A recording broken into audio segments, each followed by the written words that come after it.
누가 저에게 삶을 한 단어로 정의해보라고 한다면 저는 채움이라고 할 것입니다. 채움. 우리는 평생 채우며 살아갑니다. 배고픔, 가난, 또 배움, 사랑 등 1차원적인 채움부터 인간만이 할 수 있는 고차원의 채움까지, 그렇습니다. 우리는 채움의 인생을 하루하루 살아가죠. 그 말은 거꾸로 생각한다면 어딘가 부족하다는 말입니다. 결핍이 있다는 말입니다.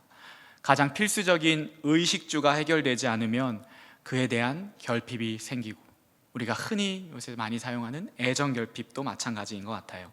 부모에게서나 다른 어떤 관계에서 채워지지 않기에, 부족하기에 그것을 채우기 위해 다른 것을 찾는 것, 구하는 것, 그리고 심해지면 집착까지 하게 되는 것이죠.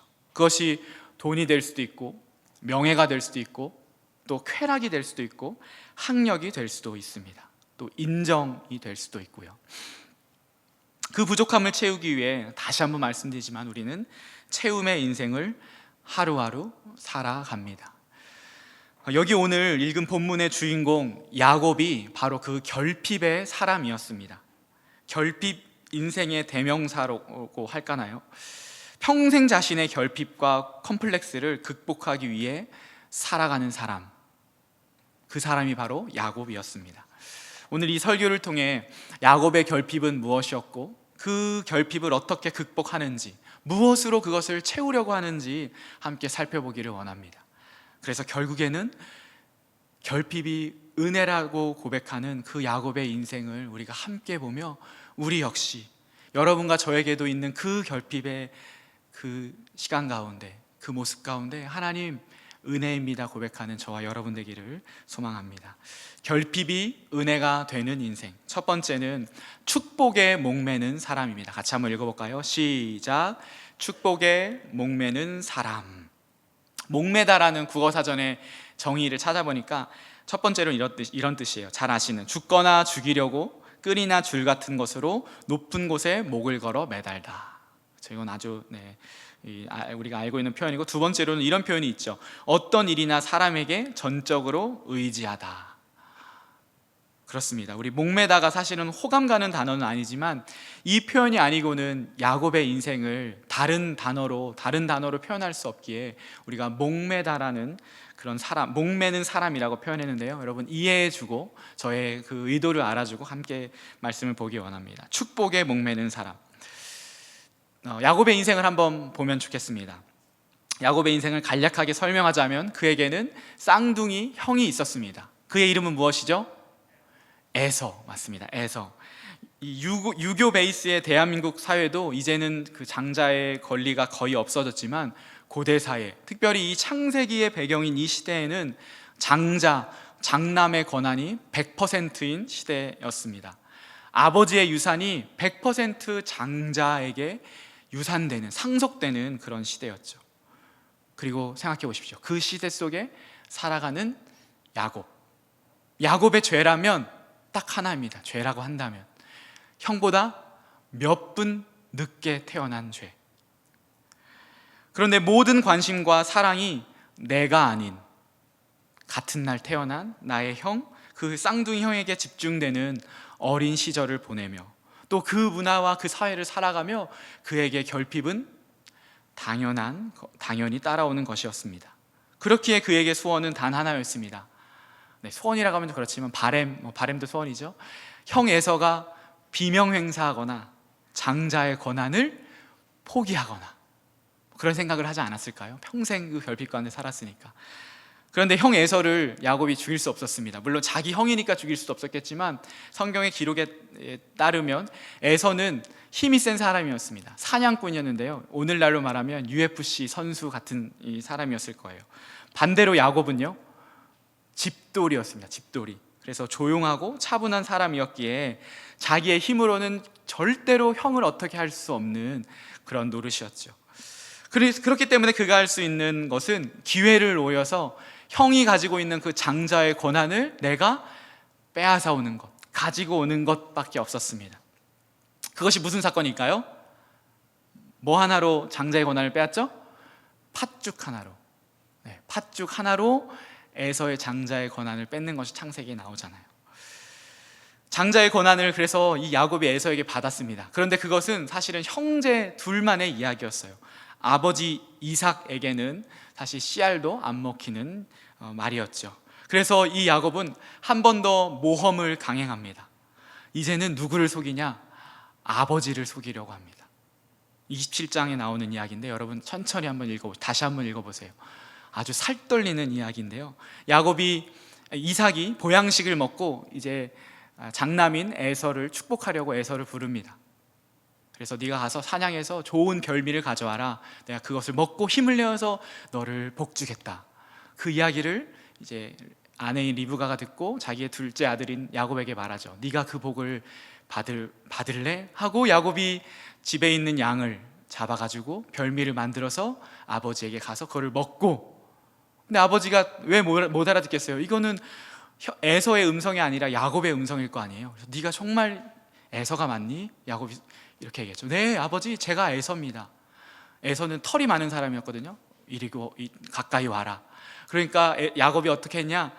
양털을 손에다가 팔에다가 두르고 가서 아버지가 만지는 거였죠. 그리고 축복을 받았습니다.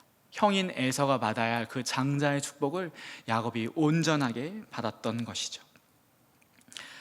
여러분, 이렇게 설명만 들어도 야, 무슨 그렇게 비열한 사람이 있어, 치사한 사람이 있어.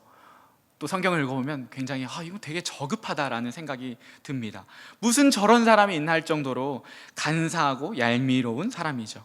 어떤 표현을 가져다 대어도 부족할 정도로 그 야곱과 이 에서의 관계, 그리고 야곱이 그 에서의 복을 가지고 오는 것은 사실은 아주 치사한 그런 모습입니다. 자기 형을 속이고 아버지를 속여서, 그런 영화 대사가 있죠. 꼭 그렇게 다 가져가야만 속이 어떻게 해요? 후련했냐 하는 그 표현처럼 야곱이 에서의 모든 것을 가져왔습니다. 여러분, 야곱의 속임을 어떻게 받아들여야 할까요? 성경 읽으면 여러분 이런 생각 안 해봤습니까? 이걸 어떻게 묵상하고 적용해야 할까? 이렇게 살라라고 하는 뜻인가? 야곱이 비열하더라도 이 비열한 방법을 써서라도 내가 살아야 하나? 뭐로 가도 서울만 가면 된다는 속담의 이 성경 버전인가? 라는 별의별 생각들이 들었을 텐데요. 여러분, 오늘 이렇게 생각해 봤으면 좋겠습니다. 그만큼 야곱은 축복이 고팠습니다. 그만큼 장자가 아닌 사람이 살아가기 힘든 세상이었기에 그 방법은 비록 공정하지 않고 합리적이지 않다고 하더라도 그는 그 나름의 최선의 노력을 한 것이죠. 이를 복 받기 위한 노력이라고 한다면, 좀 더 센 표현을 하자면 복 받는 나름의 투쟁을 한 것입니다. 오늘 대지 말씀처럼 축복에 목매는 사람이 되는 것이죠. 장자에게 주시는 하나님의 축복이 있기에 그는 자신의 컴플렉스인 장자가 아닌 이 축복의 계보에서 떠나 있는 것을 어떻게든 바꿔보려고, 그 속에 들어가려고, 축복을 받으려고 분투한 것입니다. 그리고 더 깊이 생각해 보면 그 안에는 믿음이 있었습니다. 어떤 믿음입니까? 하나님이 주시는 축복이면 내가 살아갈 수 있겠다. 하나님이 주시는 하나님의 복, 그거면 충분하다라는 믿음. 이 축복이면 내 인생을 내가 살아갈 수 있겠다라고 하는 이 믿음이 야곱에게 있었다는 말이죠. 여러분은 어떻습니까? 여러분도 야곱처럼 축복에 목맨 사람입니까?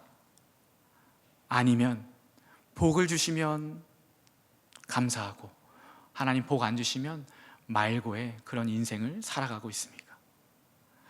여러분의 그 당신의 결핍을 하나님이 주시는 복, 이 축복이면 충분하게 또 만족하게 채울 수 있다고 생각하고 있습니까? 오늘 본문 말씀을 통해 야곱은 자신의 그 결핍을 하나님으로부터의 축복으로 채우려고 했다는 것을 기억하시기 바랍니다. 결핍이 은혜가 되는 인생, 첫 번째로는 축복에 목맨 사람이고, 두 번째는 기도에 목맨 사람이었습니다. 함께 읽어볼까요? 시작. 기도에 목매는 사람. 그는 기도에 목맨 사람이었습니다. 기도끈을 놓지 않는 사람이었고, 기도의 이 밧줄을 결코 소홀히 하지 않는 사람이었습니다. 이것이 아주 중요한데요, 우리 성경 몇 군데 찾아볼 텐데요, 이제 성경 이야기를 제가 좀 더 하겠습니다. 아버지인 그 형 이삭을 속이고 형의 축복을 가로챘습니다. 그러자 에서가 뭐라고 얘기했을까요? 아 맞아, 야곱, 네가 나 팥죽으로 내가 장자권도 팔았는데 이건 당연한 거야 라고 반응했나요? 아니죠. 저 자식이 저번에도 속였는데 나를 또 속여? 안 되겠다, 내 동생을, 저 야곱을 죽여야겠다라고 하는 분노가 끌어올랐습니다. 야곱은 어떻게 했습니까? 형이 UFC 선수인데 어떻게 해야 돼요? 도망가야죠. 네, 도망갔습니다. 이제 야곱의 도망자 인생이 창세기에 보면 쫙 펼쳐집니다. 기록에 따르면 제일 남쪽 브엘세바에서 외삼촌 라반이 있는 밧단 아람까지 에서를 피해 도망가는데요, 직선거리로는 700km, 그 당시 길로 따지면 1000km의 거리를 홀로 도망갑니다. 1000km. 여러분, 제가 또 찾아봤어요. 1000km가 얼마나 되나. 자, 그나마 여기 우리 율하에 사는 친구들 있죠. 20km인가 그래요. 25km. 대구까지는 100km, 서울까지는 400km, 신의주까지가 800km입니다. 부산에서. 가보지도 못한 거잖아요. 걸어서 1000km에 달하는 그 거리를, 그때 뭐 나침판이 있었겠습니까? 무슨 것이 있었겠어요? 도망을 갔다라고 하는 말이죠. 그렇게 부모 형제를 떠나 홀로 된 야곱이었습니다. 그 길은 사막과 광야의 길이었습니다. 낮에는 잘 알겠지만 태양이 장렬하여서 몇 분 걷지도 못하고 지치는 길이었고, 밤에는 기온이 금방 떨어져서 춥고 외롭고 두려운 그런 밤을 몇 달을 지새면서 그 외삼촌 라반의 집을 찾아가고 있는 것입니다. 여러분 상상해 보십시오. 캠핑이 대세라고 하지만 한번 생각해 보세요. 사막 광야에서 잠자리 누울 때 작은 소리 하나에도 우리가 얼마나 민감합니까? 소살치게 놀랄 거 아니에요. 슥슥 이런 소리 하나만 들어도 이게 지금 지네인지 뭔지 모르는 그 두려움 속에서 계속 있었던 것이죠. 잠이라도 제대로 잘 수 있었을까요? 그것이 창세기 28장의 내용인데요, 우리 수천 년의 기독교 역사 가운데 가장 성도들이 좋아하는, 즐겨 읽는 장 중에 하나가 바로 창세기 28장이죠. 왜요? 위대한 축복의 장이기 때문입니다. 왜냐하면 야곱이 처음으로 하나님을 인격적으로 만나는 그런 장면이기 때문입니다. 어디에서요? 광야에서, 사막 한가운데서 야곱이 하나님을 만나는 장면, 우리 한번 읽어봅시다. 여러분 읽어봤을 거예요. 천천히 제가 14절까지 읽고 15절 함께 읽겠습니다. 야곱이 브엘세바에서 떠나 하란으로 향하여 가더니 한 곳에 이르러는 해가 진지라. 거기서 유숙하려고 그곳에 한 돌을 가져다가 베개로 삼고 거기 누워 자더니 꿈에 본즉 사닥다리가 땅 위에 서 있는데 그 꼭대기가 하늘에 닿았고, 또 본즉 하나님의 사자들이, 천사들이 그 위에서 오르락 내리락 하고, 또 본즉 여호와께서 그 위에 서서 이르시되 나는 여호와니 너의 조부 아브라함의 하나님이요 이삭의 하나님이라. 네가 누워 있는 땅을 내가 너와 내 자손에게 주리니 내 자손이 땅의 티끌같이 되어 내가 서쪽과 동쪽과 북쪽과 남쪽으로 퍼져나갈지며 땅의 모든 족속이 너와 내 자손으로 말미암아 복을 받으리라. 계속 이어서 읽습니다. 15절 시작.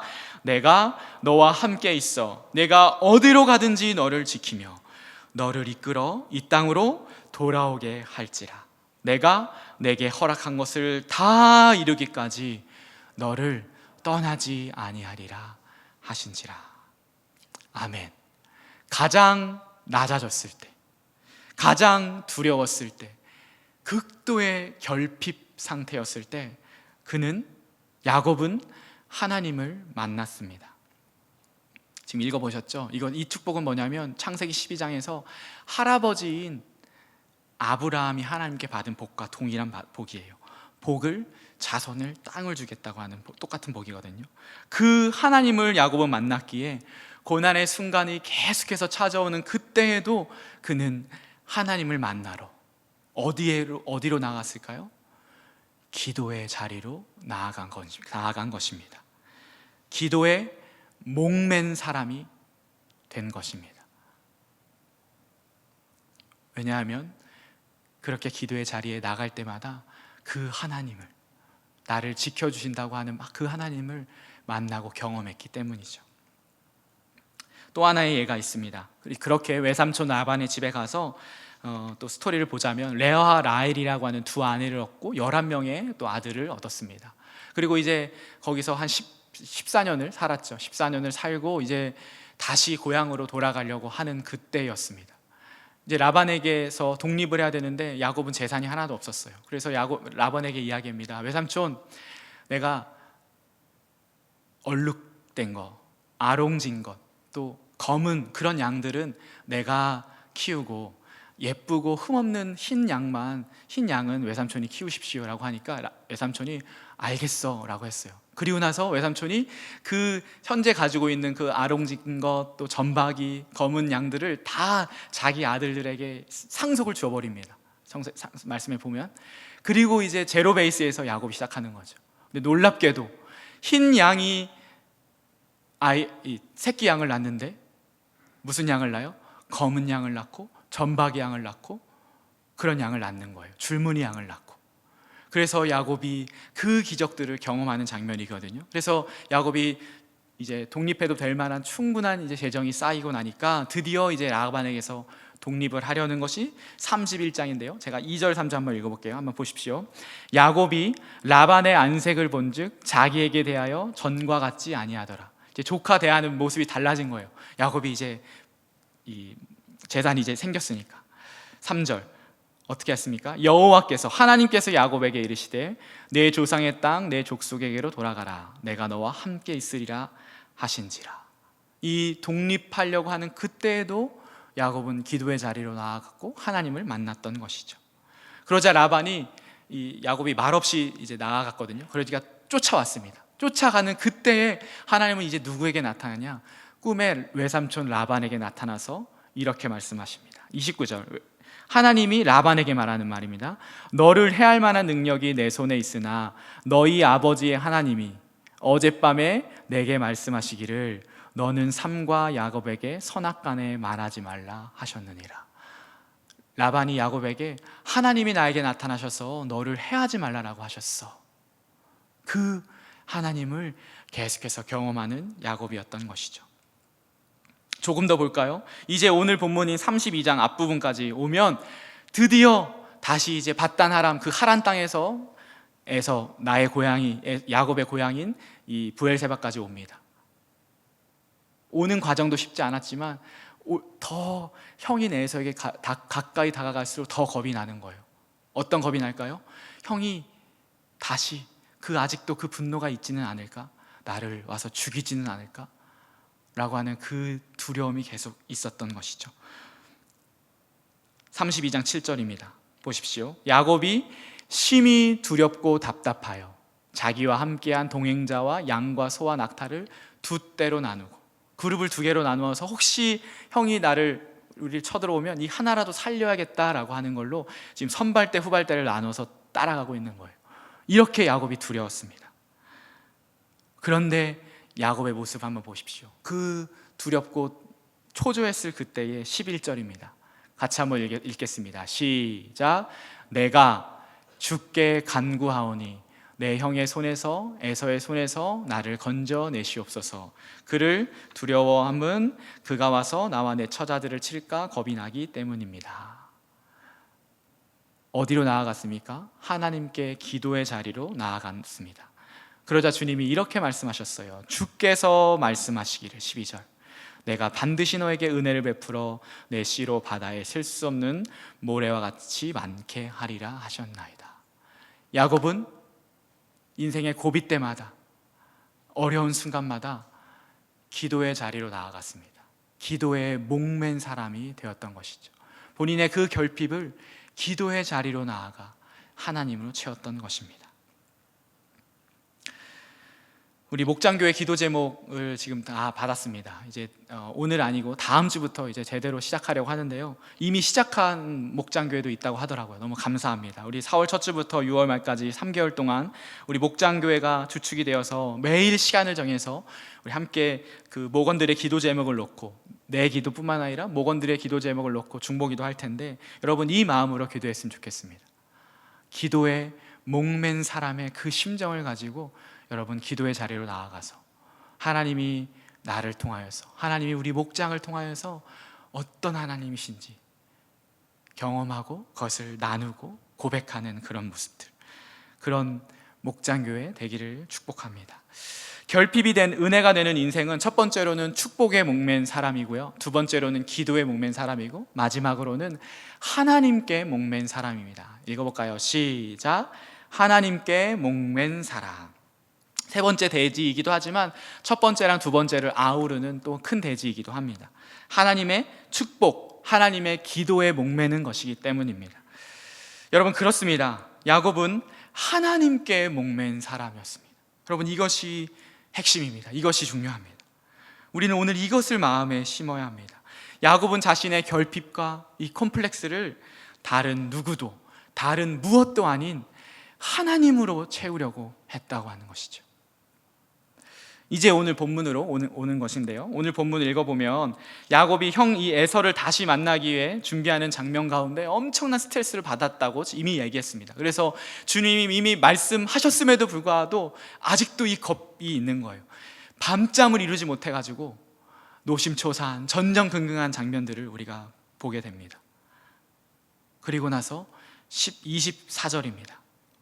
기도하는 장면인데요, 24절부터 28절까지 이제 야곱의 마음으로 한번 천천히 다시 한번 읽어보겠습니다. 시작. 야곱은 홀로 남았더니 어떤 사람이 날이 새도록 야곱과 씨름하다가 자기가 야곱을 이기지 못함을 보고 그가 야곱의 허벅지 관절을 치매 야곱의 허벅지 관절이 그 사람과 씨름할 때에 어긋났더라. 그가 이르되, 이거는 하나님의 사자라고 하고 하나님이라고 하면 됩니다. 그가 이르되 날이 새려하니 나로 가게 하라. 야곱이 이르되 당신이 내게 축복하지 아니하면 가게 하지 아니하겠나이다. 그 사람이 그에게 이르되 내 이름이 무엇이냐? 그가 이르되 야곱이니이다. 28절 시작. 그가 이르되 내 이름을 다시는 야곱이라 부를 것이 아니요 이스라엘이라 부를 것이니 이는 네가 하나님과 및 사람들과 겨루어 이겼음이니라. 우리가 아는 이스라엘이라고 하는 그 이름, 그 이름이 바로 여기에서 나온 것입니다. 야곱을 하나님께서 이스라엘이라고 하는 이름으로 바꾸어 주신 것이죠. 그 뜻은요, 하나님과 겨루다, 하나님과 겨루어 이기다 라는 뜻입니다.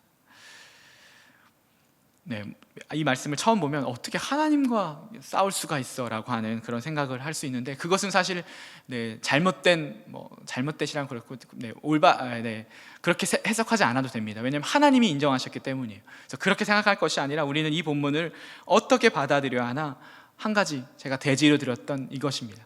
하나님께 목맨 사람, 이것으로 받아들이면 됩니다. 하나님, 나 복 주시지 않으면, 나 지켜주지 않으시면, 하나님 나 살려주지 않으면 안 됩니다. 절대로 하나님 놓지 않을 겁니다. 하나님, 내가 바라는 것 다른 것 없습니다. 하나님만 내 편이면 됩니다. 하나님이 나와 함께 해주시면 됩니다. 저 그거 지금까지 경험하면서 살았잖아요. 에서 형을 피해 도망갈 때에도 하나님이 나와 함께 하셔서 내가 살았고, 외삼촌 라반이 쫓아올 때도 저를 지켜주셨잖아요. 축복은 다른 것이 아니라 하나님이 나와 함께 하시는 것입니다. 하나님, 내 기도를 들어주세요.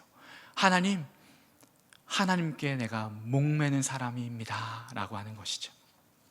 그 기도를 밤새 날이 새도록 한 것입니다.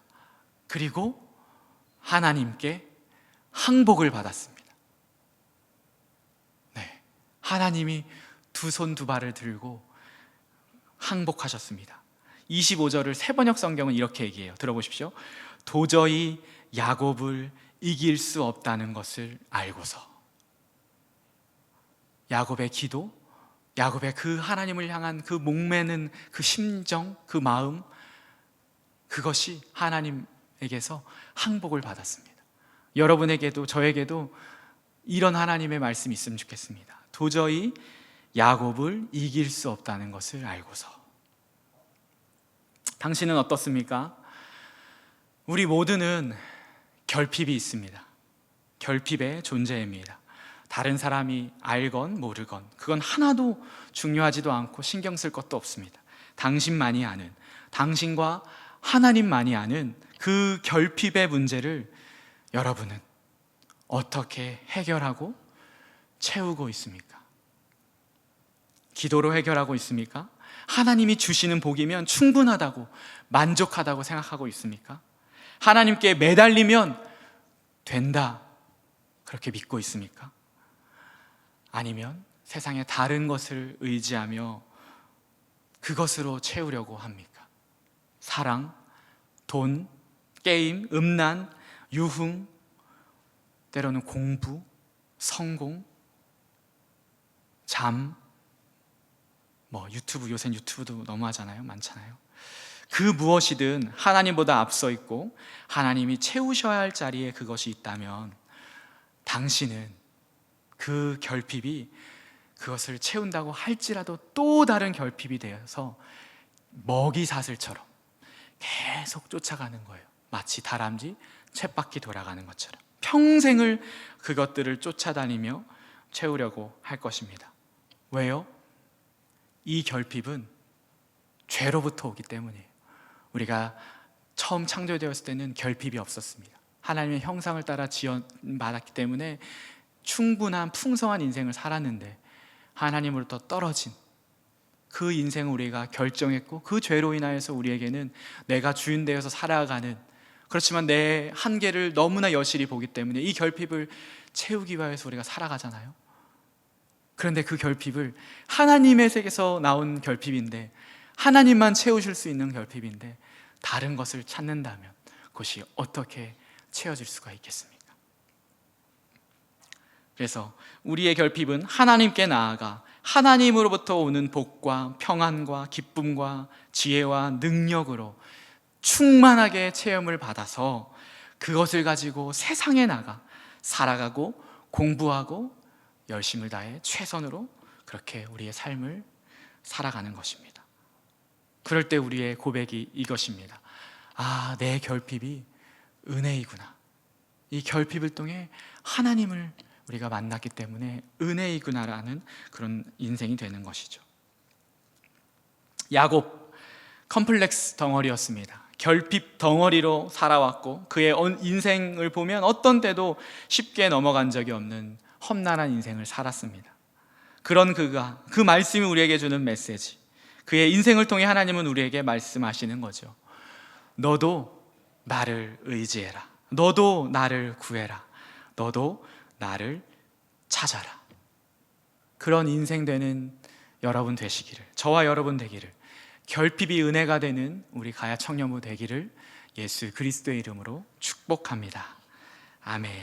우리 찬양 한번 불러보려고 하는데요, 여기서 아는 분이 5명도 안 되실 것입니다. 우리 새로운 찬양인데 새로운 찬양이 아니라 이 찬양의 가사는 1935년에 쓰여졌고요, 곡은 1995년에 쓰여진 곡입니다. 제목은 하나님은 실수하지 않으신다네. 작사는 영어 가사인데요, He made not one mistake. 단 하나의 실수도 하지 않는 분이라는 이 시를 우리 한국에서 곡을 한 거죠. 작곡을 한 거죠. 함께 불러봤으면 좋겠습니다. 일부러 제가 악보를 안 띄우고 가사만 띄웠어요. 한번 같이 불러보는 게 아니라 제가 불러봐야겠죠. 가사 하나를 생각하면서 한번 보십니다. 시작합니다. 내가 걷는 이 길이 굽어도는 수가 있어도 내 심장이 울렁이고 가슴 아파도 내 마음 속으로 여전히 기뻐하는 까닭은 하나님은 실수하지 않으심일세. 내가 세운 계획이 잃고 빗나갈지 모르며 나의 희망 덧없이 쓰러질 수 있지만 나 여전히 인도하시는 주님을 신뢰하는 까닭은 주께서 내가 가야 할 길을 잘 아심일세. 어두운 밤 어둠이 깊어 날이 다시는 밝지 않을 것 같아 보여도 내 신앙 부여잡고 주님께 모든 것 맡기리니 하나님을 내가 믿음일세. 지금은 내가 볼 수 있는 건 너무 많아서 너무 멀리 가물가물 어른거려도 분명히여 오라. 나 두려워 아니하리. 만사를 주님께 내어 맡기리. 차츰차츰 안개는 거치고 하나님 지으신 빛이 뚜렷이 보이리라. 가는 길이 온통 어둡게만 보여도 하나님을 실수하지 않으신다네. 다시 한번 고백해 보겠습니다. 내가 걷는 이 길이 혹 굵어도는 수가 있어도 내 심장이 울렁이고 가슴 아파도 내 마음 속으로 여전히 기뻐하는 까닭은 하나님은 실수하지 않으심일세. 내가 세운 계획이 혹 빗나갈지 모르며 나의 희망 덧없이 쓰러질 수 있지만 나 여전히 인도하시는 주님을 신뢰하는 까닭은 주께서 내가 가야 할 길을 잘 아시니세. 어두운 밤 어둠이 깊어 날이 다시는 밝지 않을 것 같아 보여도 내 신앙 부여잡고 주님께 모든 것 맡기리니 하나님을 내가 믿음일세. 지금은 내가 볼 수 없는 건 너무 많아서 너무 멀리 가물가물 어른거려도 분명히여 오라. 나 두려워 아니하리.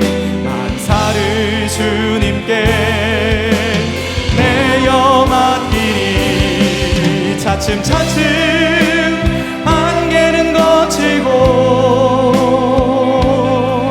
하나님 지으신 빛이 뚜렷이 보이리라. 가는 길이 온통 어둡게만 보여도 하나님은 실수하지 않으신다네. 차츰차츰 안개는 거치고 하나님 지으신 빛이 뚜렷이 보이리라. 가는 길이 온통 어둡게만 보여도 하나님은 실수하지 않으신다네.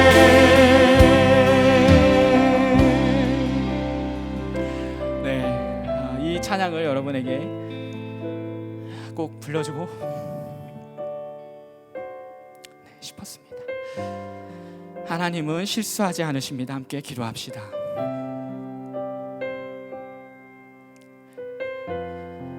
여러분 평생에 이 문장이 남기를 소망합니다.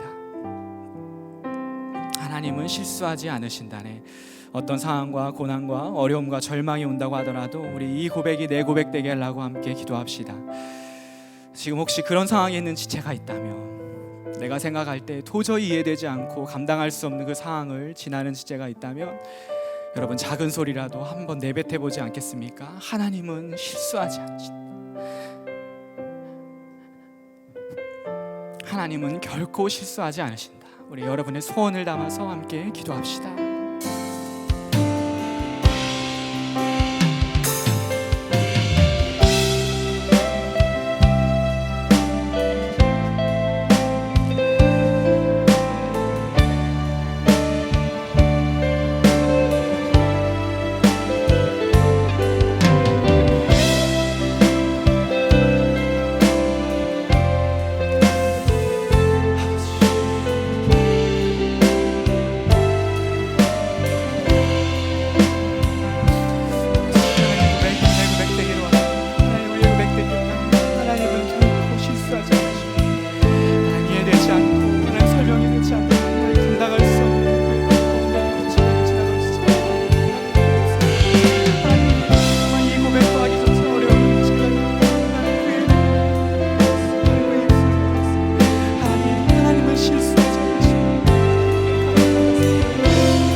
말씀 의지하여서 계속해서 기도합시다.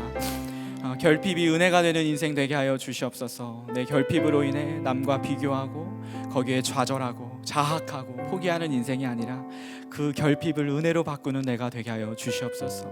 이를 위해 하나님께 나아갑니다. 하나님께 목맨 인생, 기도에 목맨 인생, 축복, 하나님이면 된다는 이 축복에 목맨 인생 되게 하여 주시옵소서. 이 결핍으로 인해 더 하나님을 알아가고 경험하게 하여 주옵소서. 결핍이 은혜가 되게 하소서. 한 번 더 기도합시다.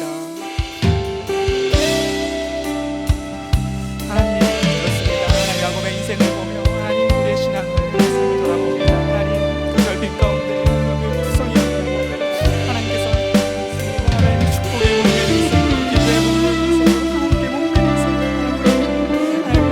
하나님 그것을 통하여서 하나님을 영광하는 하나님, 우리도 그렇게 살아가고 하나님, 이번에 결핍으로 인하여서 남과 비교하고 하나님 인생을 좌절하고 자학하고 학대하고 포기하는 인생 되지 않게 하시고 그 결핍을 은혜로 알맞는 인생 될 수 있도록 수용하여 주시옵소서.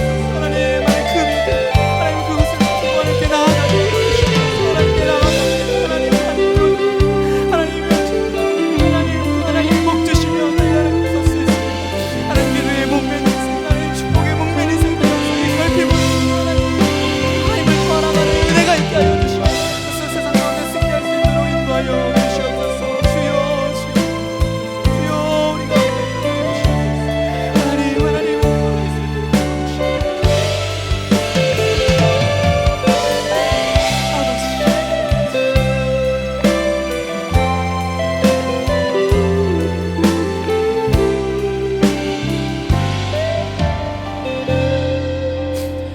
우리 한 가지만 더 기도하고 중보기도 하면 좋겠습니다. 여러분, 이 찬양이 들려지기를 바라는 지체가 혹시 있나요? 잠깐 생각해 보면 좋겠습니다. 이 자리에 없는 여러분의 친구들, 여러분의 동기들, 여러분의 가족들, 믿음에서 멀어져 간 이들, 하나님은 포기하지 않으셨고 하나님은 실수하지 않으시기에 다시 분명히 돌아오게 하실 것입니다. 그 통로로 여러분을, 당신의 기도를 사용하실 것입니다. 우리 공동체 목장교회 간 여러분의 가정 가운데 그 한 명을 위하여서 한번 기도하고 우리 중보기도 하면 좋겠습니다. 함께 다시 한번 기도합시다.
중보기도 합시다. 공동체를 위해서 이렇게 기도해 주십시오. 우리 앞에 화면을 보면 나와 있습니다. 기도하는 우리 되게 하셔서, 기도하는 목장교회 되게 하셔서 기도의 깊이, 능력, 은혜를 모두 경험하는 이번 1학기 되게 하여 주옵소서. 상반기 되게 하여 주옵소서. 신앙훈련을 통해 하나님을 더욱 알아가게 하시고 그 은혜가 가정과 목장과 일상 가운데 넘치게 하여 주옵소서. 마지막으로 우리 리더십들 영육 간의 강건함 허락하여 주시고 은혜와 기쁨과 감사로 우리 사명 감당하게 하여 주옵소서. 우리 청년부 공동체를 위해서 함께 기도합시다. 하나님 감사합니다. 하나님 우리 중보기도 원합니다. 하나님 우리 교회를, 우리 공동체를 기도하는 교회로 하나님을 찬양합니다. 하나님 우리 교회를 만민이 기도하는 집으로 주셨고 하나님으로 거기에 훈통해서 우리 청년부도 함께 나아가려고 합니다. 우리 기도하는 데까지 하여 주시옵소서. 그래서 하나님을 기도의 깊이와 능력과 은혜를 경험하여 주옵소서. 하늘에 계신 그리고 영원한 아버지 나아가서 하나님의 이름과 그의 나라와 그의 뜻을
마지막 중보기도입니다.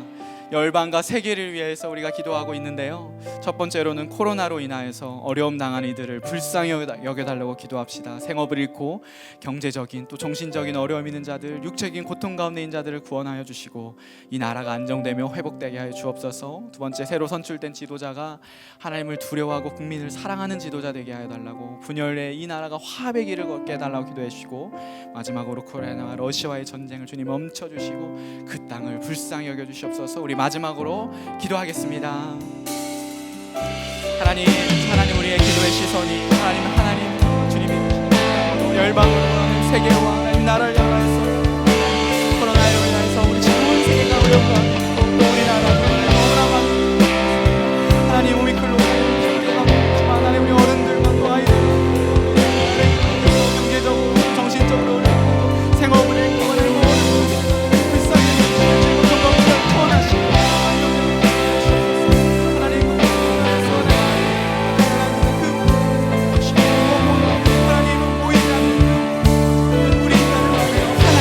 하나님께 나아가 우리 모든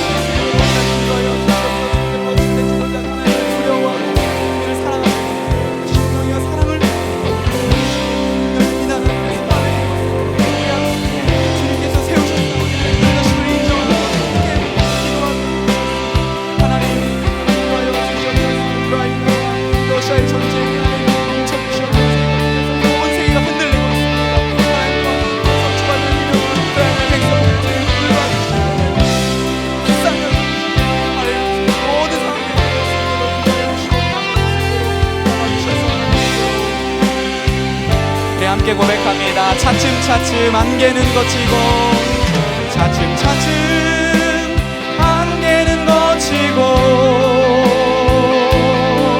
하나님 지으신 빛이 뚜렷이 보이리라. 가는 길이 온통 어둡게만 보여도 하나님은 실수하지 않으신다네.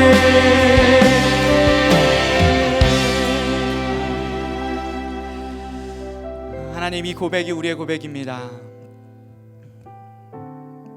하나님은 실수하지 않으십니다. 단 한 번의 실수도 하지 않는 분임을 우리가 고백하고 그 확신 가운데 또 세상으로 나아갑니다. 각자의 일상 가운데 휘몰아치는 많은 세상의 소리들, 폭풍 속에도 하나님 이 고백 잊지 않고 뚝심 있게 살아가는 우리들 될 수 있도록 인도하여 주시옵소서. 이제는 주 예수 그리스도의 은혜와 하나님의 사랑과 성령 하나님의 교통교제하심이 결핍이 은혜가 되는 인생을 살아가고자 결단하고 다짐하며 그렇게 하나님 기도의 보좌 앞으로 나아가는 모든 우리 가야 청년부 지체들 머리 위에 이제로부터 영원히 함께 하시기를 주 예수 그리스도의 이름으로 축복 기도합니다. 아멘.